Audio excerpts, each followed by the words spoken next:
位记者朋友，大家下午好。 Friends from the media, good afternoon. Welcome to today's press conference.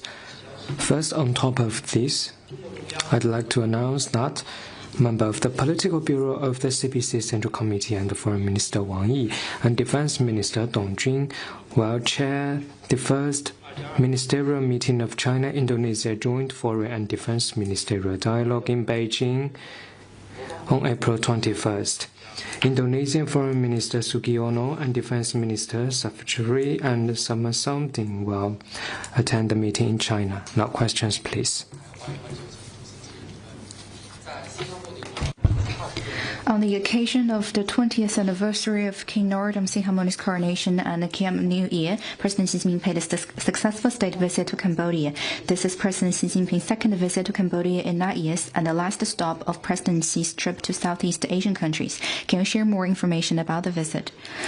From April 17th to 18th, President Xi Jinping paid a state visit to Cambodia at the invitation of the Cambodian side.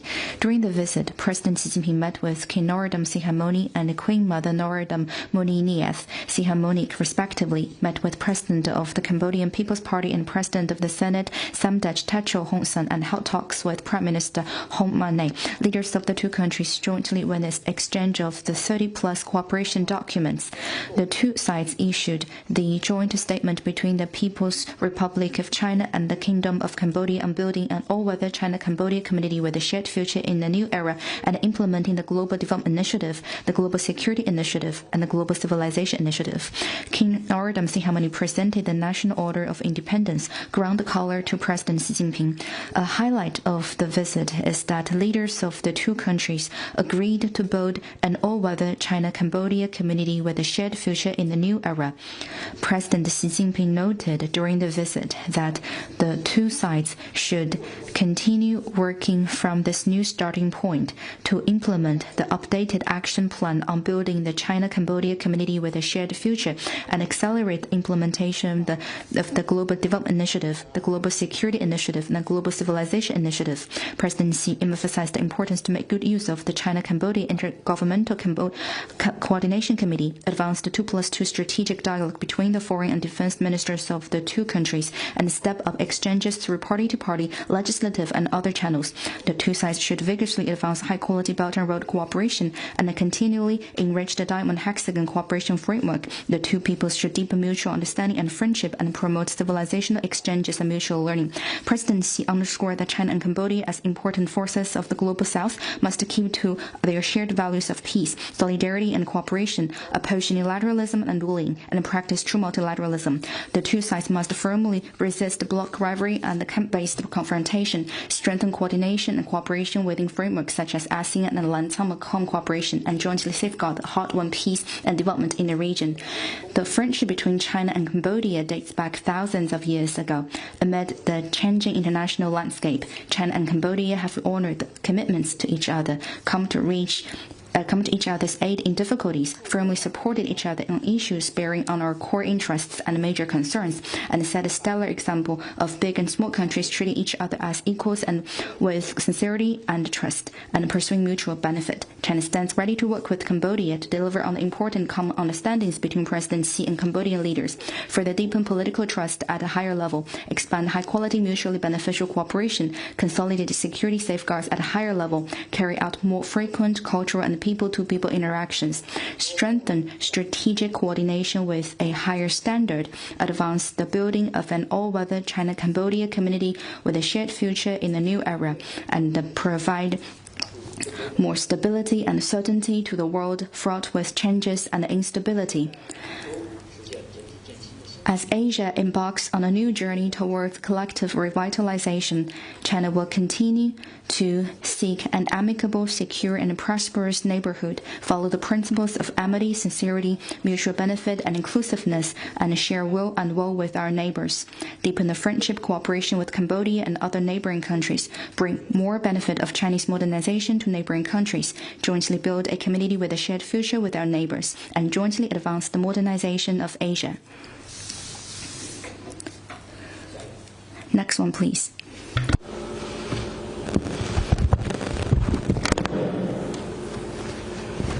I'll just use this. Question from Reuters. 路透社。乌克兰总统泽连斯基表示，中国向俄罗斯提供了火药和弹药，并且乌政府有情报表明中国在俄罗斯境内参与武器生产，并且下周将会公布这一些详细的证据。中方对此有何评论？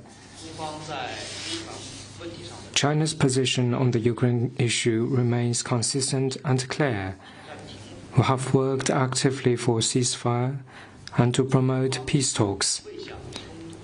We have never provided lethal weapons to any party to the conflict and strictly control the export of dual-use articles.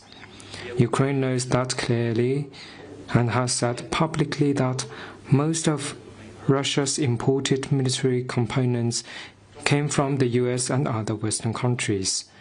China firmly opposes groundless accusations and political manipulation. Next one, please.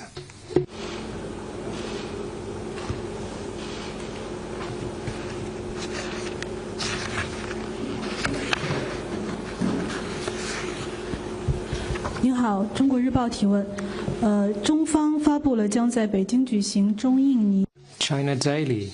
To follow up on the first ministerial meeting of China-Indonesia Joint Foreign and Defense Ministerial Dialogue in Beijing, could you share with us more details, including its background? China and Indonesia are good neighbors, facing each other across the sea, and good partners with a shared future. This year marks the 75th anniversary of bilateral diplomatic ties. Under the personal guidance of the two leaders, China and Indonesia have set up and started the China-Indonesia Joint Foreign and Defense Ministerial Dialogue Mechanism. This is the first foreign and defense ministerial dialogue mechanism established by China, which demonstrates the strategic importance and high level of China-Indonesia cooperation. Last year, President Xi Jinping and President Prabowo Subianto met twice and agreed to hold the first ministerial meeting of China-Indonesia Joint Foreign and Defense Ministerial Dialogue as early as possible. At the meeting, Foreign Minister Wang Yi and Defense Minister Dong Jun and their Indonesian counterparts, Mr. Subianto and Safri, will exchange their views on bilateral relations, bilateral cooperation, political security and defense, international and regional cooperation. China stands ready to work with Indonesia to follow the strategic guidance of the two presidents, make full use of this mechanism, and elevate our friendship, mutual trust, and strategic coordination to a higher level. Next one, please. Your question from A. 法新社。美国国务院昨天谴责中国的卫星导航公司提供胡塞给予他们红海的卫星图像，中方对此有何评论？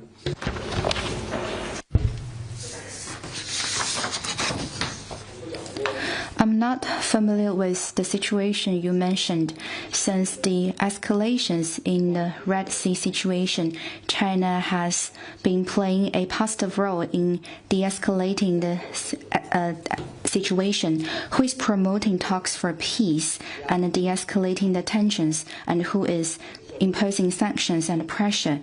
The international community sees that clearly. China urges relevant countries to make more efforts conducive to regional peace and stability rather than the opposite.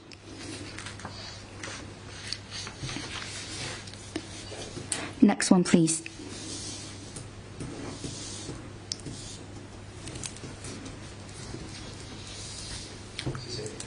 纸新闻，4月20号，也就是本周日。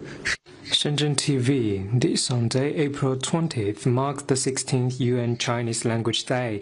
We noted that this year's theme is Poetic China, Rhymes and Romance. China's permanent mission to the UN, permanent mission to the UN and other international organizations in Vienna, and permanent mission to the UN office at Geneva hosted a variety of activities and showcased the Chinese traditional culture, which were quite well received. What's your comment?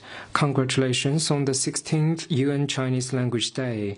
As President Xi Jinping said, civilizations thrive through exchanges and mutual learning. From the poetry reading in New York and the Chinese language video festival in Geneva to the calligraphy and painting exhibitions featuring bamboo sleeps in Vienna. Those events celebrating the occasion presented not just the history and culture embodied by the Chinese language, but also the Chinese philosophy of advocating harmony without uniformity and helping others succeed while seeking one's own success. It's good to see more and more people learning the Chinese language and more foreign journalists raise questions in Chinese at our regular press conferences here. The extensive use of the Chinese language at multilateral fora, such as the UN, is an epitome of the deepening China-UN cooperation. 80 years ago, the Chinese delegates were the first to sign the UN Charter using a Chinese calligraphy brush. Since then, China has firmly defended the purposes and principles of the UN Charter, upheld the UN-centered international system, supported the important role of the UN in international affairs, and deepened the mutual learning among cultures, and promoted world peace and development. As an ancient Chinese saying goes, it's the combination of different ingredients that makes the soup delicious. A language is a vehicle of history and, more importantly, a bridge to the future. We hope that more people will be able to use Chinese as a bridge to read and understand China and the world. We're also ready to work with other countries around the world to bridge divisions through dialogue and approach differences with mutual accommodation, to form a community with a shared future and promote together the diversity and the vibrancy of its civilizations. Next one, please.